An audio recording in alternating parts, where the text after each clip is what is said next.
Et c'est là qu'on arrive dans vraiment ce qui va faire toute la fin de sa carrière. C'est qu'il va puiser, il a toujours puisé en lui ses thématiques, mais là il va puiser carrément dans son autobiographie et arriver à une sorte d'hybride. On n'est plus vraiment dans de la SF, enfin, on ne sait plus dans quoi on est, on s'en fiche dans Substance Noire. Il va prendre des scènes de sa vie et les mettre en scène. Voilà. Il va puiser vraiment. Moi, Scanner Darkly, Substance Noire, c'est de l'autofiction dickienne, quoi. Vraiment. À mes yeux, c'est sans doute le roman le plus autobiographique, même peut-être plus que les romans de la trilogie divine, qui sont des études plus sur ses délires et sur ce qu'il pense, ce qui le fait réfléchir, mais pas sur ce qu'il a vécu. C'est pour ça que Scanner Darkly, je trouve, est plus autobiographique. Et il ouvre aussi une troisième voie dans laquelle Dick va s'engouffrer, qui est celle de cette espèce d'hybride, je ne sais pas comment on peut appeler ça, qui n'est plus vraiment de la SF, qui n'est plus vraiment du fantastique, qui n'est plus vraiment du mainstream, qui va donner Radio Libre, Album, Siva, etc. Et tout ça est teinté par les événements de février-mars 1974 dont Étienne va nous parler. Très très rapidement, parce que c'est extraordinairement complexe. Un jour, Philippe Cadic attend une livraison de médicaments parce qu'on lui a enlevé une dent de sagesse. La femme qui apporte le sachet à son domicile porte un collier avec un poisson stylisé. Et au moment où il voit ça, il identifie cela comme étant une anamnèse, c'est-à-dire le retour de la chose oubliée. Et il se souvient de tout. Maintenant, il faut admettre simplement que Dick a vécu ça.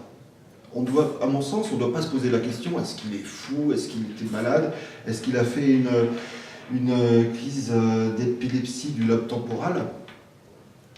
Voilà, on ne saura jamais. Ce qui est important, c'est qu'il a vécu cela d'une manière authentique, que pour lui, l'expérience a été authentique. Blaise Pascal a porté jusqu'à sa mort, cousu dans la doublure de sa veste, une petite feuille sur laquelle il avait noté ses sentiments suite à une nuit de feu, une nuit d'intense méditation mystique. Bon, est-ce que quelqu'un ira dire que Blaise Pascal était fou? Blaise Pascal était fou. Non. Donc l'idée, c'est que il va vivre quelque chose et il va passer toute sa vie, les dernières années de sa vie, à essayer de l'expliquer. Parce qu'il va avoir des hallucinations, il va avoir des hallucinations visuelles, auditives. Il va entendre des menaces venant d'appareils électriques éteints. Il va avoir des révélations concernant une malformation de son fils qui va être confirmée par le médecin qui va l'opérer en urgence. Il va entendre des voix qui vont lui parler, lui donner des conseils, lui transmettre ce qu'il appelle de l'information. Ça, c'est comme ça qu'il essaye, lui, de le comprendre. Et à la fin de sa vie, il fera ce qu'on appelle une théophasie, c'est-à-dire qu'il aura une rencontre directe avec Dieu. Bon, personnellement, j'attends toujours. Mais, encore une fois, je ne me pose pas la question de est-ce qu'il est fou. Déjà, j'ai du mal à me dire qu'un fou puisse produire quelque chose d'aussi structuré qu'un roman. Je pense qu'il peut écrire des centaines de pages, mais produire une fiction avec ce que cela suppose de travail, voilà, j'ai du mal à l'accepter. Par contre, que Dick lui-même se voyait tantôt comme un illuminé, tantôt comme un mystique, tantôt comme un fou, ça transparaît partout dans sa correspondance, dans l'exégèse.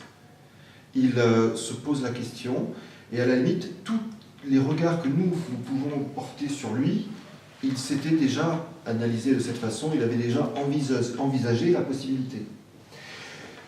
Mais ce qu'il a voulu faire, c'est témoigner, le dire. Comme il le dit dans sa conférence de Metz, il imagine le gros titre d'un journal après sa conférence, Un écrivain dit avoir rencontré Dieu, mais il est incapable de dire ce qu'il a vu. Et il était exactement dans cette situation-là. Et il passait ses nuits à écrire, mais pas de la fiction, il écrivait l'exégèse.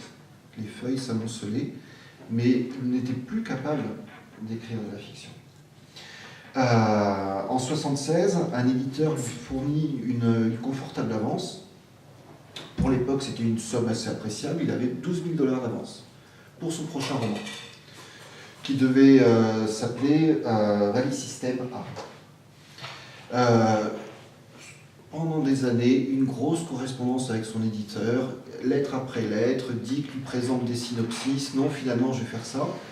Mais il parle du livre dans ses lettres, mais il n'écrit pas, parce qu'il passe son temps à faire l'exégèse. Et bon, finalement, il termine bon an, mal an, un peu de briques et de broc, Radio Libre Albumut, qui ne sera publié que de manière posthume. Et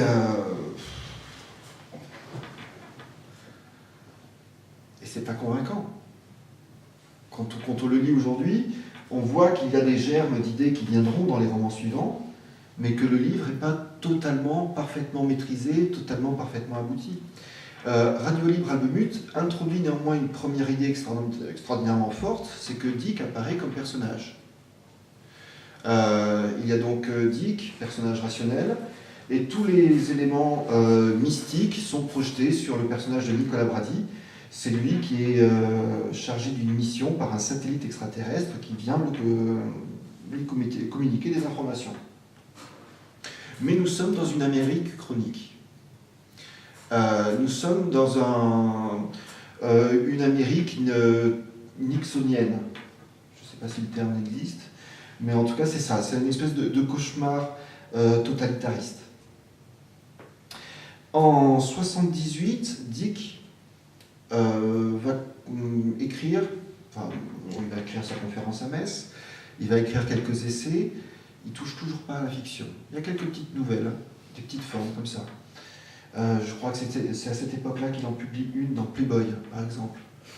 Ce qui veut, rappelez-vous, à l'époque, je vois vos sourires narquois, de la qualité littéraire des textes que publiait Playboy à cette époque-là. Bowie, John Lennon ont fait des super interviews. Oui.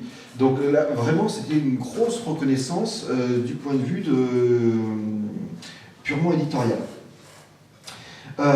Et surtout, Dick, il a un nouvel agent, Russell Gallen, qui est un fou furieux, qui adore Dick, et qui se démène, et qui lui trouve des contrats pour le faire republier, pour trouver de nouveaux marchés, de nouvelles traductions.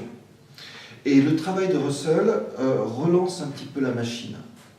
Parce que Dick, il voit que ces livres intéressent les gens. C'est à cette époque-là que les traductions françaises se multiplient. Et il décide d'abandonner Albumut et de basculer totalement sur un autre livre. On ne sait pas à quel moment il décide d'abandonner son manuscrit et de partir sur un autre roman. Il l'écrit en 15 jours. Vous allez me dire, 15 jours pour écrire un roman, c'est... Déjà pour Dick, c'est assez lent. Mais surtout, c'est 15 jours qui sont une somme de toutes ces réflexions, de toutes ces analyses qui ont maturé, qui l'ont travaillé pendant toutes les années précédentes. Comme si toutes les années de silence, tout d'un coup, la digue se fissurait.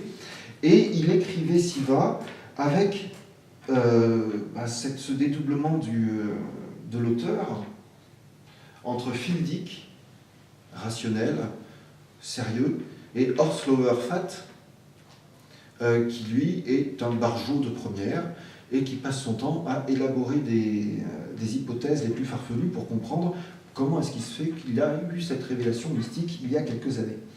En plus, il passe son temps dans les asiles psychiatriques et à draguer les femmes sans aucun espoir. Nous sommes ici, tu parlais d'autofiction, et là je ne te suis pas parce que justement, le fait qu'il divise... c'était pour Scan embarqué. Donc le fait qu'il divise le récit biographique en deux annule le projet biographique. Parce Oui, que c'est pour ça que je te disais que Scanarchy est bien plus de l'autobio, à mon sens, que la trilogie divine. Parce que Horslauer Fat, hein, rappelez-vous, Horslauer, ça remonte à l'étymologie grecque, Philippos, Philippe, et Fat, qui signifie gros, et enfin, dick. Donc, on a l'auteur qui nous donne l'impression de se diviser en deux personnages. Sauf que, au chapitre 9 du roman, je crois que c'est au chapitre 9, Horslauer Fat disparaît. Et il ne reste plus que Phil Dick. C'est-à-dire qu'un personnage qui était présent, qui dialoguait avec les autres personnages, disparaît totalement, il est réintégré. Et il revient ensuite. En un mot, c'est comme si la fêlure pouvait se résorber, pouvait être contrôlée par rapport à son discours. Siva est un roman extraordinairement bavard. Ils le sont tous. Oui, mais là quand même, on a des personnages qui pendant des pages et des pages vont nous parler de mystique.